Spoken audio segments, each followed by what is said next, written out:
আমার পরানো যাহা চায় তুমি তাই, তুমি তাই গো। আমার পরানো যাহা চায় তোমা ছাড়া রে জগতে মোর কেহ নাই, কিছু নাই গো। আমার পরানো যাহা চায় তুমি তাই, তুমি তাই গো। আমার পরানো যাহা চায় তুমি সুখ যদি নাহি পাও, যাও সুখের সন্ধানে যাও। তুমি সুখ যদি নাহি পাও, যাও সুখের সন্ধানে যাও। আমি তোমারে পেয়েছি হৃদয় মাঝে, আর কিছু নাহি চাই গো। আমারও পরানো যাহা চাই। আজলান নাওমির দিকে অত্যন্ত আকুল, কাঁপা কাঁপা এবং ভীরু চোখে তাকিয়ে হাত দুটো বাড়িয়ে দিল। নাওমির বুকের ভেতর ধুকপুক করছে, কিন্তু আজলানের আকুলতা দেখেও না বলতে পারছে না। পরিস্থিতির দিকে চিন্তা করলে আজলান দোষী নয় ঠিকই, কিন্তু মনকে তো বোঝাতে পারছে না। আবার ছেলের জন্য আজলানের কষ্টের কথা চিন্তা করলে মনটা নরম হয়ে যাচ্ছে। এত ভাবনার বিভ্রান্ত হয়ে সকল চিন্তা একপাশে রেখে আদনানকে আঁকড়ে ধরা হাতের বাঁধন শিথিল করল। নাওমির হাতের বাঁধন ঢিলে হচ্ছে বুঝতে পেরে আজলান উঠে এসে আদনানকে আলতো করে পাঁজা কোলে নিয়ে নিজের বুকের সাথে জড়িয়ে ধরল। বাচ্চার নরম শরীরের স্পর্শ পেতেই ভেতরে পুঞ্জীভূত সব কষ্ট যেন এক লহমায় উবে গেল আজলানের। সে আদনানের ছোট্ট পিঠে হাত রেখে ওকে নিজের বুকের সাথে আরও শক্ত করে চেপে ধরল। বাচ্চার গা থেকে ভেসে আসা চেনা অথচ অচেনা সেই মিষ্টি সুবাসটা আজলানের নাসিকারন্ধ্র হয়ে সোজা তার কলিজায় গিয়ে আঘাত করল। এতটা বছর যেই বুকটা এক তীব্র শূন্যতা আর হাহাকারে পুরে খাক হয়ে যাচ্ছিল, আজ সেখানে যেন এক নিমেষেই শান্তির সুশীতল বৃষ্টি নেমে এলো।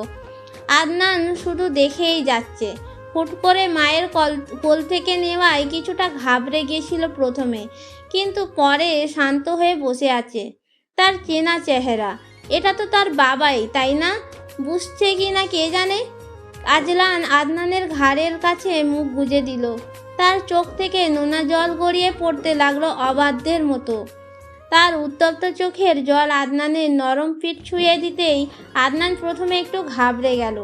সে চোখ দুটো বড় বড় করে ঘাড় ঘুরিয়ে মায়ের দিকে তাকানোর চেষ্টা করলো, কিন্তু কাঁদল না কেন যেন। বোধহয় রক্তের টান, আজলানের গায়ের চেনা একটা টান, আর এই নিবিড় নিরাপদ আলিঙ্গনে হয়তো তার অপরিচিত লাগেনি তাই। তো নিজের ছোট্ট পুচকে হাত দুটো দিয়ে আজলানের শার্টের কলারটা শক্ত করে খামচে ধরল। আজলান মুখ তুলে আদনানের সারা মুখে, কপালে, গালে অজস্র চুমু খেতে লাগলো। আবার বুকে শক্ত করে জড়িয়ে বিড়বিড় করলো, আমার বাবা, আমার কলিজার টুকরো, আমাকে ক্ষমা করে দিস বাবা। তোর এই অবাকা বাবা তোকে চিনতে পারেনি। আমি কেমন বাবা রে, যে নিজের সন্তানকে ওকে জড়িয়ে ধরার জন্য এতগুলো বছর অপচয় করে ফেললো। নাওমি এতক্ষণ পাথরের মতোই বসে সবটা দেখছিল। আদনানের জন্য আজলানের করা আর্তনাদ শুনে তার নিজের বুকের ভেতরটাও তখন ভেঙে চুরমার হয়ে যাচ্ছিল। আদনানের জন্য ব্যাকুলতা তো খাঁটি। এই দৃশ্য দেখে তার খুব আফসোস হলো। কেন সত্যটা 3 বছর আগেই সামনে এলো না? কেন কেন তাদের জীবনটাকে একটা মিথ্যের ঝড়ে তাসের ঘরের মতো ভেঙে পড়তে হলো? এরকমটা তো না হলেও পারতো। একটা সুখের সংসার তাদেরও হতো। নাওমি নিজের ঠোঁট দুটো কামড়ে ধরে কান্না আটকানোর চেষ্টা করলো। অন্যদিকে মুখ ঘুরিয়ে তাকিয়ে চোখের কোণ মুছে ফেলল। সে চায় না আর কাউকে কোনো রকম দুর্বলতা দেখাতে। আজলান আদনানকে কোল থেকে নামাচ্ছিল না। মনে হচ্ছিল যেন ছেড়ে দিলেই বুঝি এই পরম পাওয়াটা আবার কোনো কুয়াশায় হারিয়ে যাবে।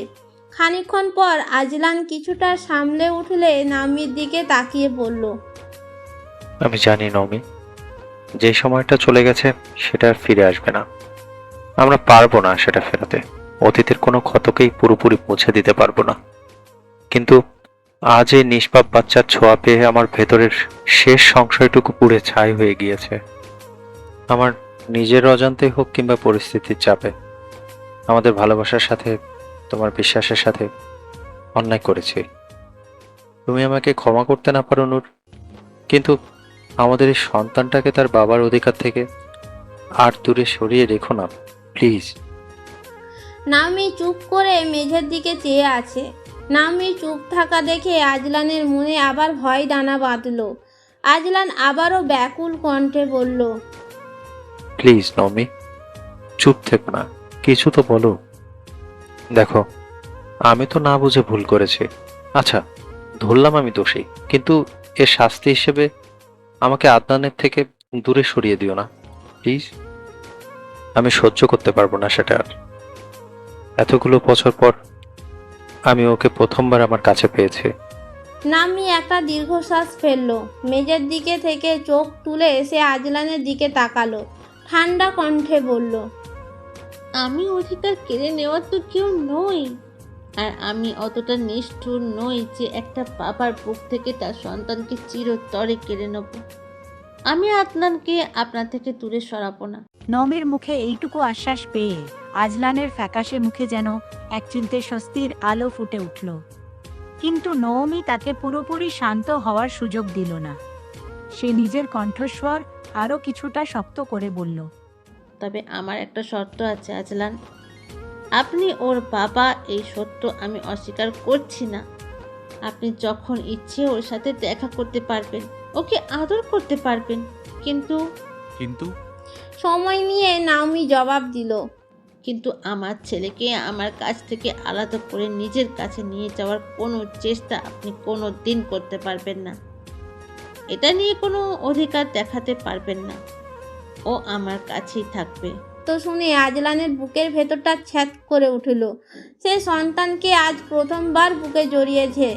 তাকে নিজের বাড়িতে নিয়ে যাওয়ার কোনো অধিকার আর থাকবে না, এই বাস্তবতা মেনে নেওয়ার একজন বাবার পক্ষে কতটা যন্ত্রণাদায়ক তা কেবলই আজলানই বুঝতে পারছিল।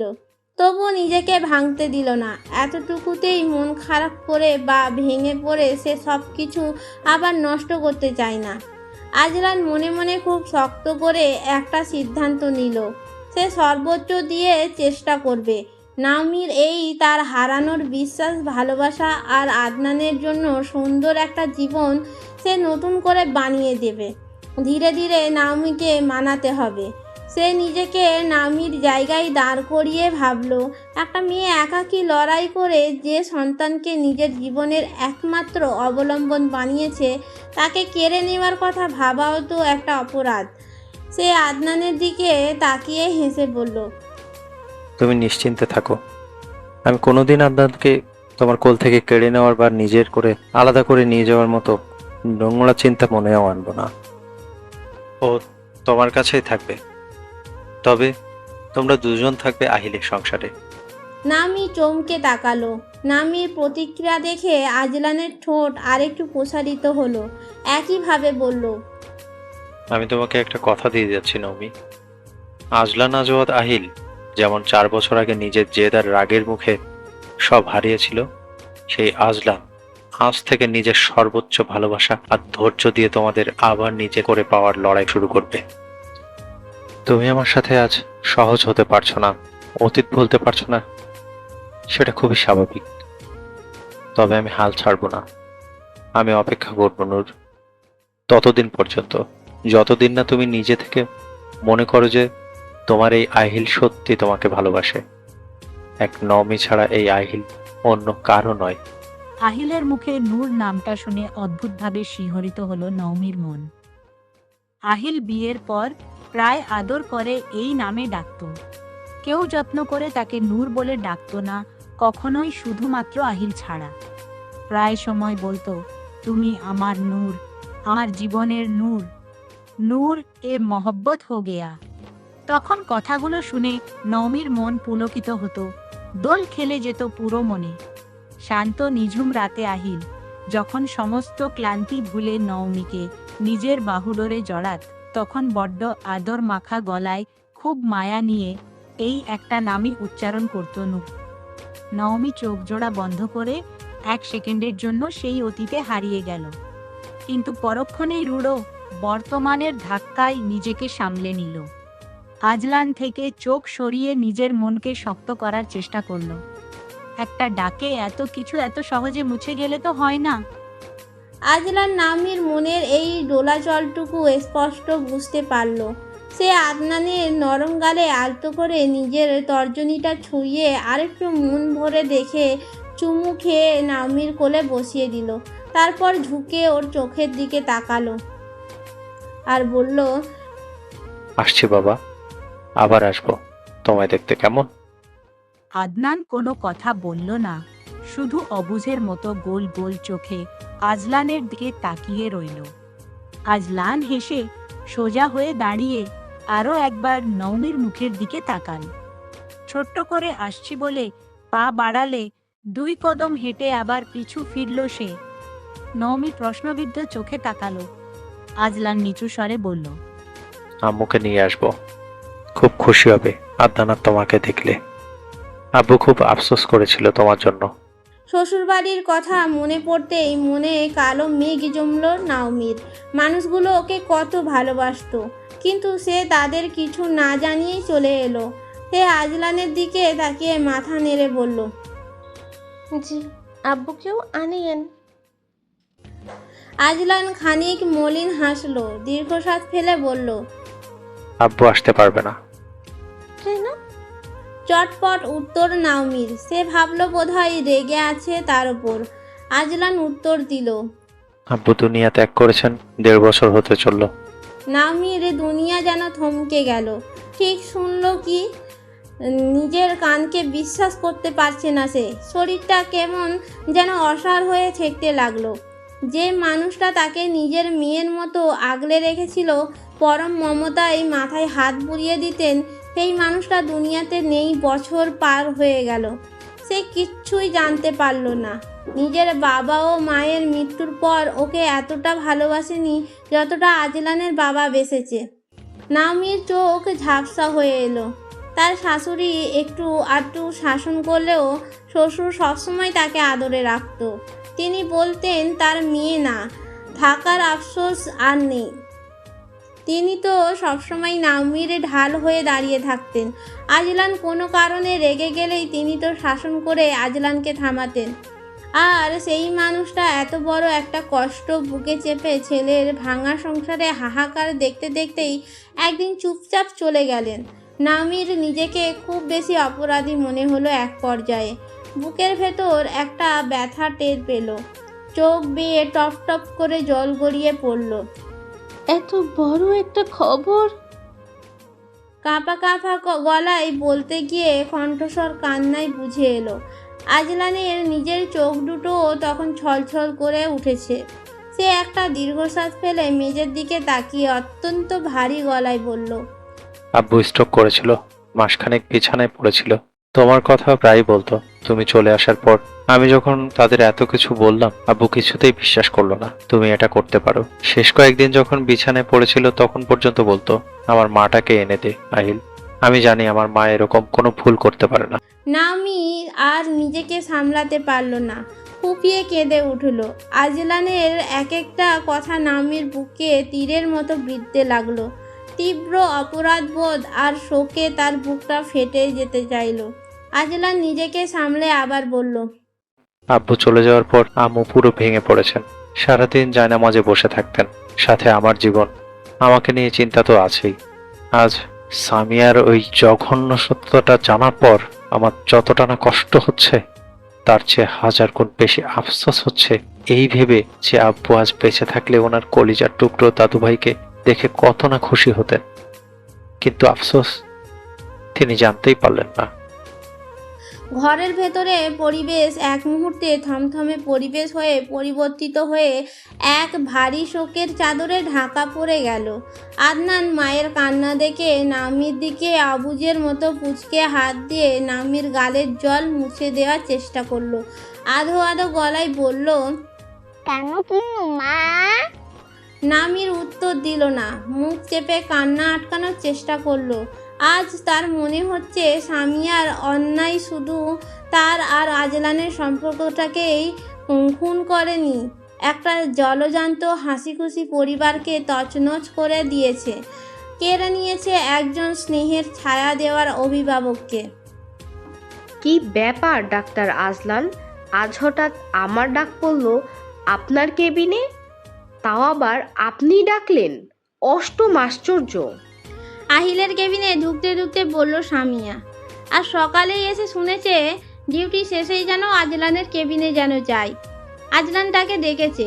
সামিয়া অবাক হলেও অবাককে পাত্তা না দিয়ে মনে মনে খুশি হলো।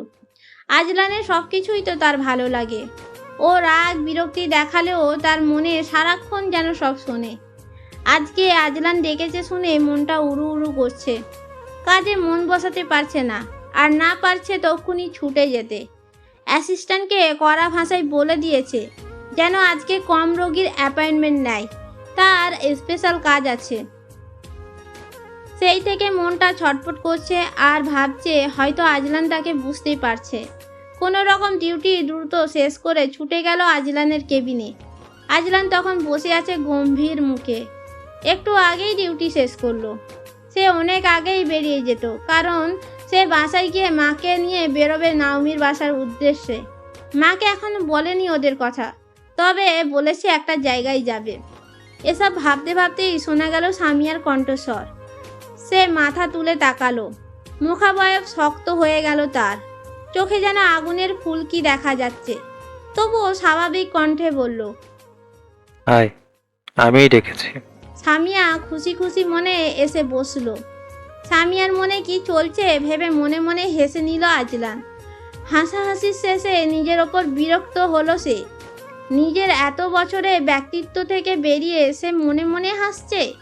পরক্ষণেই ভাবলো নাওমি আর আদনানের প্রভাব মনে হয়। ওদের পেয়েই তো সে আবার আগের মতো হচ্ছে। এটা ভেবে ঠোঁটের কোণে এক চিলতে হাসি ফুটে উঠল। এদিকে আজলানের হাসি দেখে সামিয়ার মনে একডুম বাগডুম হচ্ছে। সে হাসি আরো জোরালো করে বলল, হ্যাঁ বল, কেন ডেকেছিস হঠাৎ? আজলান টেবিলের ওপর রাখা একটা ফাইলের দিকে এক দৃষ্টিতে তাকিয়ে রইল। তার বসার ভঙ্গিটা অত্যন্ত শান্ত, কিন্তু সেই শান্ত ভাবের আড়ালে যে একটা প্রলয়কারী ঝড় লুকিয়ে আছে তা সামিয়া টেরই পেল না। আজলান ধীরে সুস্থে ফাইলটা বন্ধ করলো। তারপর চেয়ারে হেলান দিয়ে বসে ঠান্ডা চোখে সামিয়ার দিকে তাকালো। তার ঠোঁটের কোণে ফুটে উঠল এক ম্লান রহস্যময় হাসি। সে বলল, অবাক হয়েছিস নাকি ভয় পেয়েছিস? সামিয়া না বুঝে জবাবে বলল, ভয় কেন পাবো? অবাক হয়েছি, তবে খুশিও হয়েছি। তাই? আজলানের এমন হাসি খুশি কথাই সামিয়া এক প্রকার অস্থির হয়ে গেল খুশিতে। আজলান, সত্যিই আজলান এমনভাবে কথা বলছে? আজলান পাশ থেকে কফির মগটা হাতে নিয়ে একটু চুমুক দিল। সামিয়ার এই অস্থিরতা আর চোখের চাতক পাখির মতো চাউনি সবই আজলান খুব ধীরে সুস্থে অবলোকন করছে। বাঘ যেমন শিকার করার আগে কিছুক্ষণ শিকারকে নিয়ে খেলা করে, আজলানের মনোভাবও ঠিক তেমন। সে একটু হেসে বলল, খুশি হওয়াটাই স্বাভাবিক সামিয়া। নিজের মনের আশা পূরণ হলে কার না ভালো লাগে, তাই না? সামিয়া মনের ইচ্ছেতে বলতে কি বুঝলো কে জানে, সে আরো বেশি উৎফুল্ল হয়ে গেল। আহিল, খোলামেলা বল তো, কি বলছিস? আমি বুঝতে পারছি না। আমি বুঝাচ্ছি যে মানুষের মন তো সব সময় একরকম থাকে না। সময়ের সাথে সাথে অনেক ধারণাই বদলে যায়। আমি রিয়ালাইজ করছি এই দীর্ঘ সময়টা একা কাটাতে কাটাতে মানুষ যখন ক্লান্ত হয়ে পড়ে তখন সে পেছন ফিরে তাকায়, ভাবে কার জন্য সে সব হারালো আর কে তার এই একাকিত্বে সবসময় ছায়ার মতো পাশে ছিল। বাকি সব বাদ দিয়ে আজলানের মুখে পাশে ছিল শব্দ দুটো শুনে সামিয়ার চোখ দুটো চকচক করে উঠল। সে ভাবলো এতদিন বুঝি তার সাধনা সফল হতে চলেছে। নাওমি চলে যাওয়ার পর আজলানের জীবনে যে শূন্যতা তৈরি হয়েছিল সেখানে আজ নিজের জায়গাটা পাকা দেখতে পেল সে। এর জন্যই তো এত বছর চেষ্টা করছিল সে আবেগ মেশানো গলায় বলল, আমি তো সব সময় তোর পাশে থাকতে চেয়েছি আহিল। তুই দূরে দূরে থাকতি, আমি কোনোদিনও তোর ভালো চাওয়া বন্ধ করিনি। এই যে এই একাকিত্ব, এই কষ্ট আমি প্রতিদিন দূর থেকে দেখেছি। আজলান মনে মনে এক চরম বিতৃষ্ণা অনুভব করলো।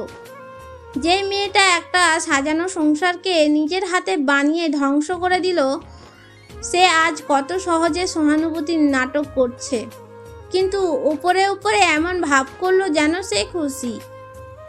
তুই খুব বুদ্ধিমতী, আর ঠিক এই কারণেই আজ তোকে এখানে ডেকেছি। আসলে একটা খটকা আমার মনে ইদানিং খুব বেশি কাজ করছে।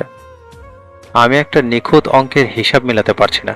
ভাবলাম তুই ছাড়া এই হিসেব আর কেউ মেলাতে পারবে না। মনে মনে ডান্স দেয়া শুরু করে দিয়েছে সামিয়া। আজলান আমার প্রশংসা করছে, আমাকে সাহায্যের জন্য খুঁজছে। আয় হায় আল্লাহ, তুমি আমাকে কি দিন দিয়ে দিলে, এত খুশি লাগছে। মনে মনে এগুলো বলে হেসে মুখে বলল, বল কিসের হিসেবে?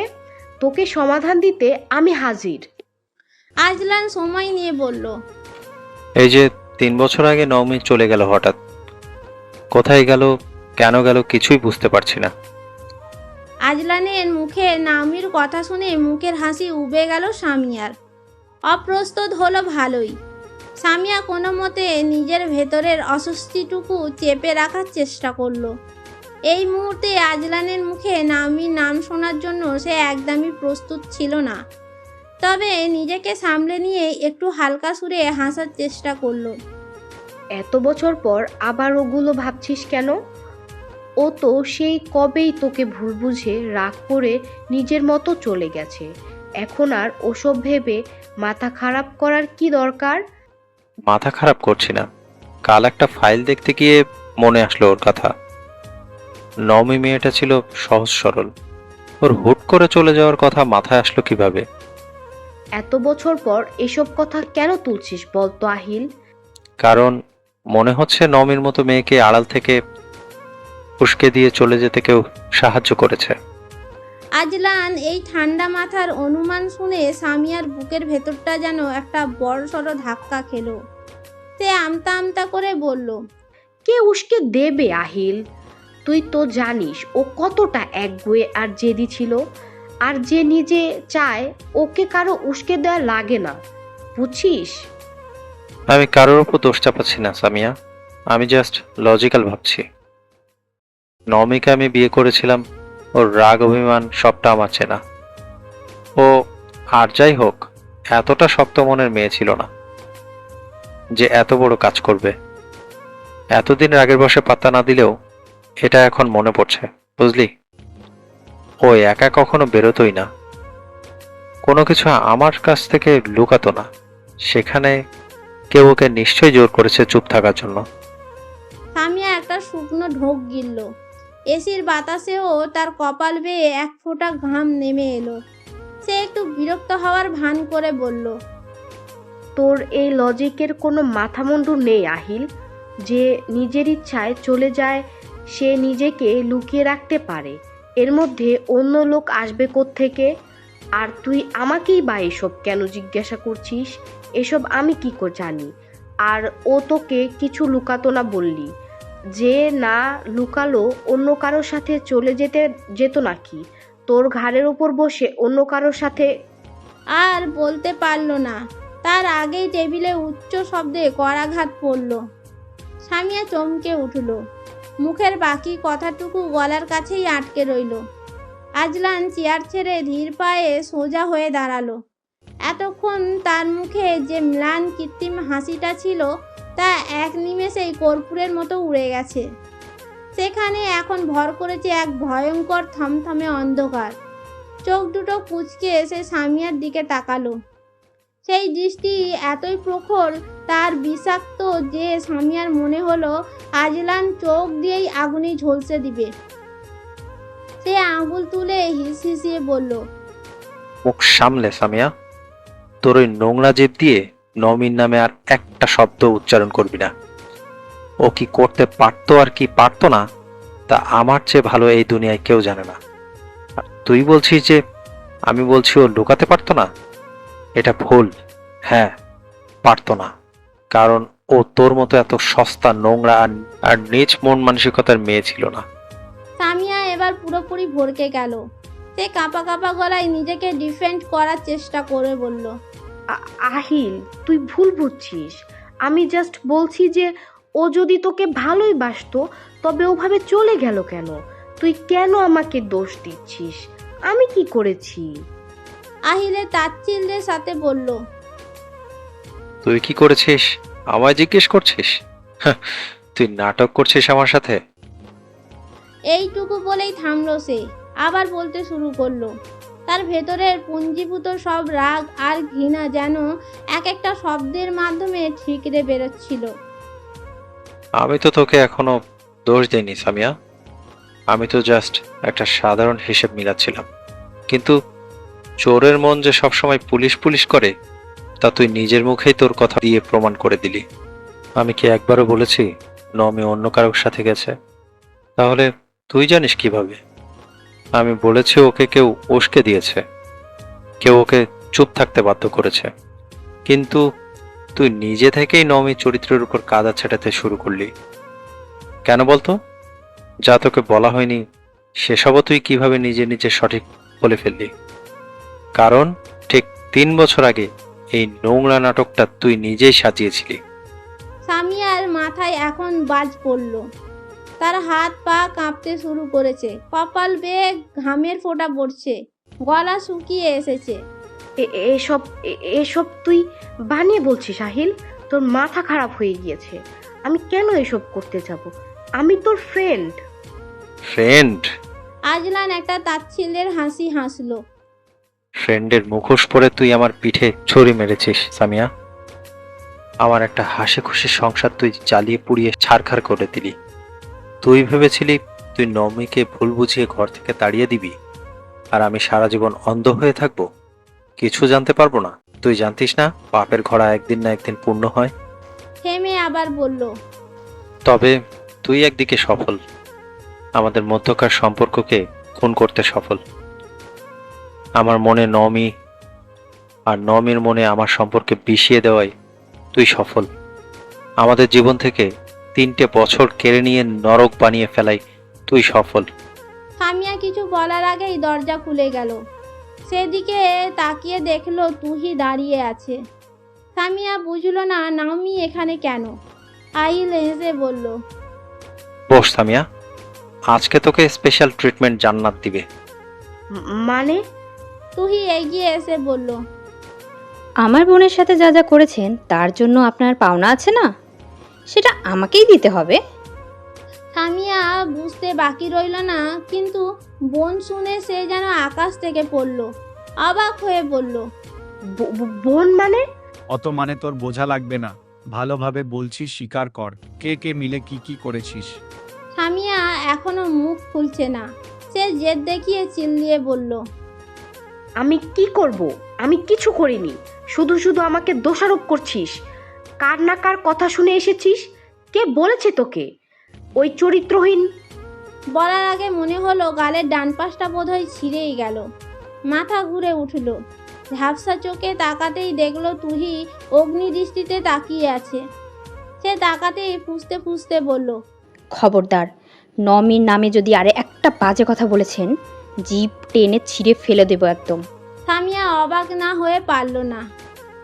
একটা টেকনোলজিস্ট আর তার মতো ডক্টরকে থাপ্পড় মেরেছে। সে রাগে গজগজ করতে করতে চিল্লিয়ে উঠল, তুমি? চুপ! আর একটা কথা বললে ব্যাপারটা ভালো হবে না সামিয়া। এখন তো তুই মানলো তুই তো মেয়ে বলে আমি ছাড় দিয়েছি, কিন্তু এখন আর একটা বাজে কথা বললে আমি ছেড়ে দেব না। আর সেটা তুহির মতো এত নরমও হবে না, বুঝতে পারছিস? ভালোই ভালো মুখ খোল, আমাকে রাগাস না। আহিলের বাঘের মতো গর্জনে সামিয়া বিড়ালের মতো চুপসে গেল, আর কিছু বলতে পারল না। তুহি মেরে এই মাথাটা ভন ভন করে উঠছে, সেখানে আহিল মারল।